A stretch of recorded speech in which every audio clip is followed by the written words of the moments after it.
नमस्कार, मैं राहुल नागपाल और आप देख रहे हैं हमारा यूट्यूब चैनल जिसका नाम है बोल पिचासी। आपने महानगरों में एक ऐसी जाति देखी होगी जो कहीं ना कहीं रोड के किनारे लोहे का काम करते, लोहे के तमाम वो औजार, चाहे हथौड़े हों, चाहे घर में काम आने वाली वो तमाम चीज़ें हों, जिनका इस्तेमाल, जिनको वो बनाती हैं और झुग्गी झोंपड़ियों में वो रहते हैं। कौन है वो लोग, क्या वो मुख्य धारा से कभी जुड़ पाए? कहा जाता है ये बहुत राजस्थान के कभी राजघराने से इनका संबंध हुआ करता था, इन्होंने अपने घर छोड़ दिए, वगैरह वगैरह बहुत सारी बातचीत इनके बारे में कही जाती है। मेरे साथ उसी समाज से, जिस समाज को गाड़िया लोहार कहा जाता है, गाड़ियों में घूमने वाले लोहार, गाड़िया लोहार कहा जाता है, उसी समाज से एक बहन हमारे साथ है जो मास्टर करने के बाद में यूपीएससी की तैयारी करें। उनसे बातचीत करेंगे, जानने की कोशिश करेंगे कि आखिरकार उनके समाज की स्थिति क्या है और एजुकेशन लेवल क्या है।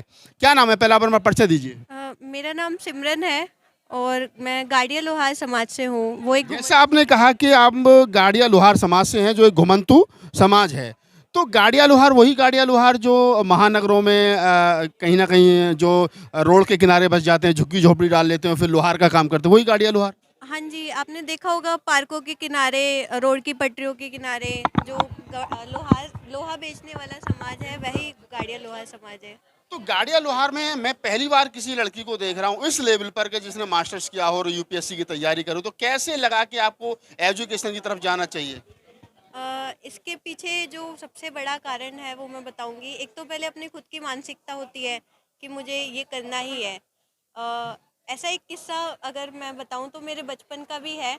जब हमारे पास पानी की कोई सुविधा थी नहीं और वहाँ के जो एमएलए थे, तो मेरे माता पिता और बस्ती के लोगों ने कहा था कि हम लोग वहाँ पे हाथ पैर जोड़ेंगे, पानी हमारा शायद लग जाए। तो वो चीज़ थी जो मेरे क्लिक की कि पानी तो एक ऐसी चीज़ है जो सबको ही मिलनी चाहिए, उसके लिए हाथ पैर क्यों जोड़ना। तो वो चीज़ क्लिक हुई, तो फिर मैंने सोचा कि मैं ऐसा कुछ करूँगी जिससे ये लोगों को हाथ पैर जोड़ना ही ना पड़े, हमारे समाज के लोगों को। तो धीरे आगे बढ़ते बढ़ते समझ आया कि मुझे पढ़ना पड़ेगा। पढ़ते पढ़ते मैंने ये समझा कि सिर्फ मेरे अकेले कुछ करने से नहीं होगा, मेरे समाज के जो बाकी बच्चे हैं उनको भी आगे बढ़ाना पड़ेगा। तो मैंने उन्हें पढ़ाने का काम शुरू किया। उन्हीं के साथ मिलकर मैंने अब पूरी दिल्ली में अपने जितने भी घुमंतु समाज है और मुख्यतः गाड़िया लोहार समाज, उनके बीच में शिक्षा का और रोजगार का काम शुरू किया। बाबा साहब डॉक्टर अम्बेडकर जो आज़ादी के समय से और आज़ादी के पहले से लड़ते रहे देश के शेड्यूल कास्ट, शेड्यूल ट्राइब के लिए, घुमंतु जातियों के लिए, उन्होंने शेड्यूल किया, संविधान में अधिकार भी दिए।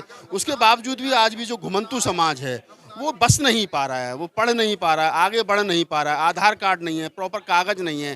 कैसे आप उनकी लड़ाई लड़ पाएंगी?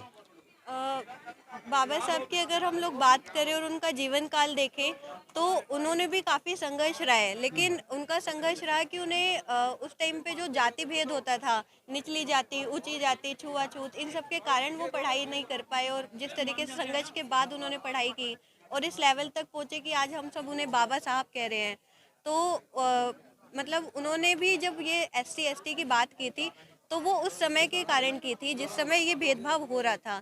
लेकिन आज हम लोग अगर इसकी बात करें तो किसी जाति के नाम पे दे देना कोटा, या फिर उनका भी कहना था कि 10 साल तक हम सिर्फ इसको देखें, अगर ये सफल होता है तो इन लोगों को दोबारा कोटा ना कौन से वाला था 10 साल वाला आरक्षण, अगर आपको जानकारी हो तो? एससी एसटी वाला जिसके लिए कौन सा, राजनीतिक आरक्षण या नौकरियों वाला आरक्षण? 10 साल का कौन सा था? राजनीति की था जो उन्होंने लिखा था। राजनीतिक आरक्षण था। बाकी जो दूसरे वाला आरक्षण था, नौकरियों वाला आरक्षण था, वो जब तक था, जब तक छुआछूत और जातिवाद रहेगा। जी। तो आपको आपको अवसर मिला है, शायद मैं समझता हूँ कि पहली अपने समाज की आप लड़की होंगी जिन्होंने मास्टर्स किया। और भी कोई आपकी नज़र में है? मास्टर्स तो शायद मैं नहीं किया, लेकिन हमारे समाज के और भी बच्चे हैं, लड़कियां हैं जो अच्छा पढ़ रही हैं। एक लड़की ने एमसीए किया है, एक लड़का सीडीएस की तैयारी कर रहा है, और मतलब एक लड़का है जो खुद एसएससी की तैयारी करवाता है। और ऐसे ही हमारे समाज में एक लड़की है जो अपने सारा दिल्ली में डॉक्यूमेंटेशन का काम देखती है।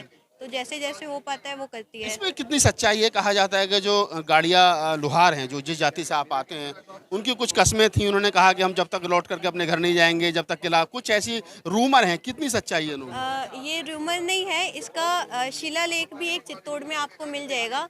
सफ़ेद रंग के शिलालेख पे ये लिखा हुआ है, उनकी जो 5 कस्में थी, जो पहली थी कि उस दुर्ग पर नहीं चढ़ेंगे, वो जो चित्तौड़ का किला जहाँ पर है, स्थायी घर नहीं बनाएंगे, जिसके नाते हम लोग देखते हैं ना कि आज रोड पे सारे लोग रह रहे हैं, वो उसी कसम के नाते है। और दीपक नहीं जलाएंगे या फिर खाट पर नहीं सोएंगे, क्योंकि उस टाइम पे कुएं होते थे तो पानी खींचने के लिए रस्सी होती थी, वो रस्सी ही नहीं रखेंगे। तो ऐसी कुछ कठोर कस्में थी जो आज तक वो लोग निभाते आ रहे हैं। क्यों निभा रहे हैं? क्या इसके पीछे की वजह क्या है?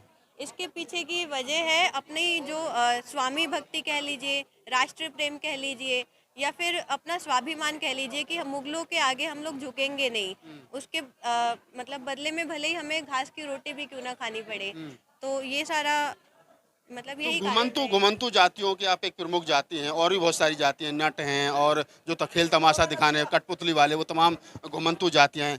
अब क्या सरकार से डिमांड है, क्या होना चाहिए? आपको बसाया जाना चाहिए, आपके सारे डॉक्यूमेंट्स बनने चाहिए, एजुकेशन का स्तर जो है वो बेहतर, उसके लिए बेहतरी के लिए काम करने चाहिए। बिल्कुल, सरकार से तो यही मांग है कि मतलब इतना साल हो गया जो रोड पर हम लोग रह रहे हैं, सरकार को आज तक दिखा ही नहीं कि कितनी परेशानियों से लोग रह रहे हैं। मतलब हमें प्रधानमंत्री आवास योजना है, अपना सीएम आवास योजना है, लेकिन उसमें रजिस्ट्रेशन कैसे करें, डॉक्यूमेंट तो है ही नहीं। तो सरकार को जब पता है कि ये लोग ऐसे हैं, तो कभी पूछे तो उनसे वजह कि ऐसे क्यों रह रहे हैं। आपने जैसा बताया कि आपकी जो कस्में थीं गाड़ियाँ लोहारों की, वो मुगलों के खिलाफ थी। मुगल, जब तक मुगल नहीं जाएंगे तब तक हम ये कसम खाएंगे, गुलाम नहीं होंगे। अब तो मुगल चले गए, देश आज़ाद हो गया, तो आपको नहीं लगता कि मूल धारा में शामिल होना चाहिए? समानता, बंधुता, जो सपना डॉक्टर अम्बेडकर ने देखा था कि जाति विहीन समाज बने, समता मूलक समाज बने, तो उस समाज का हिस्सा गाड़ियाँ लोहार को भी होना चाहिए। ऐसा कहा जाता है कि अगर 21 दिन तक हम कोई काम लगातार करें ना, तो वो हमारी आदत बन जाती है। तो 500 वर्ष तक इन लोगों का संघर्ष क्या चलन में नहीं आ गया? तो वो चीज़ दिमाग से निकालना कि मुख्य धारा भी कुछ होती है, आज का समय के साथ चलना भी कुछ होता है, उसमें समय लगेगा, जो अपने से हमें आने में टाइम लगेगा। लेकिन कोई अगर हाथ पकड़कर चलने वाला, सिखाने वाला हो, तो हम लोग शायद इस तरफ वो तेज़ी से आगे बढ़ पाए। बाकी हम लोग तो कोशिश कर ही रहे हैं। आपको दिल्ली में कितनी संख्या लगभग गाड़ियाँ लोहारों की है? दिल्ली में गाड़ियाँ लोहारों की लगभग 7,000 संख्या है और कुल 115 बस्तियां हैं। 115 बस्तियों में 7,000 गाड़ियाँ लोहार के लोग जो है वो रहते हैं, परिवार टोटल मिलाकर कोई आबादी है। एजुकेशन लेवल अभी आप कहाँ तक देख पा रहे हैं? एजुकेशन लेवल की अगर हम परसेंट में बात करें तो वो 2% ही होगा। मतलब जो भी बच्चे पढ़ रहे हैं इस कालखंड में, जो बच्चे हैं सिर्फ वही पढ़ रहे हैं। इससे पहले के बच्चे वो सब अपने काम में जैसे लगे। आपने कहा कि डॉक्यूमेंट्स पूरे नहीं है, तो आधार कार्ड नहीं है, पैन कार्ड नहीं है, तो आप मोबाइल नंबर, गाड़ियाँ, में देखा गाड़ियाँ लोहार के बहुत सारे बच्चे मोटरसाइकिल पर चलते हैं, तो वो सारी सुविधाएं फिर कैसे आप ले पाते हैं? सर, ये जो डॉक्यूमेंट्स है ये कुछ पहले बन गए, जैसे मैंने बताया टीकाकरण का कार्ड, उसके लिए तो कुछ दिखाना नहीं पड़ता, आपका जन्म हुआ है वो बन जाता है, उसके आधार पर काफ़ी सारी चीज़ें। या फिर अगर हमें वोटर आईडी बनवाना है तो एमएलए के साइन से बनवा लेंगे, तो वो सारी चीज़ें रहती है। तो डॉक्यूमेंट्स इस तरीके से इधर उधर से बनवाए हैं कुछ लोगों ने, तो कर चल रहा है काम। चलिए, तो आप गाड़ियाँ लोहार, जैसा मैंने इनके परिचय में बताया, जो आपको पूरे देश में घूम घूम करके जो लकड़ी की गाड़ियाँ, पुराने ज़माने में बैलगाड़ियाँ जिनको कहते थे, उनमें घूम घूम करके कुछ लोग राजस्थानी वेशभूषा में आपको मिल जाते थे। वो घूम घूम करके लोहार थे, और वो लोहे का आइटम जो है वो बेचते थे।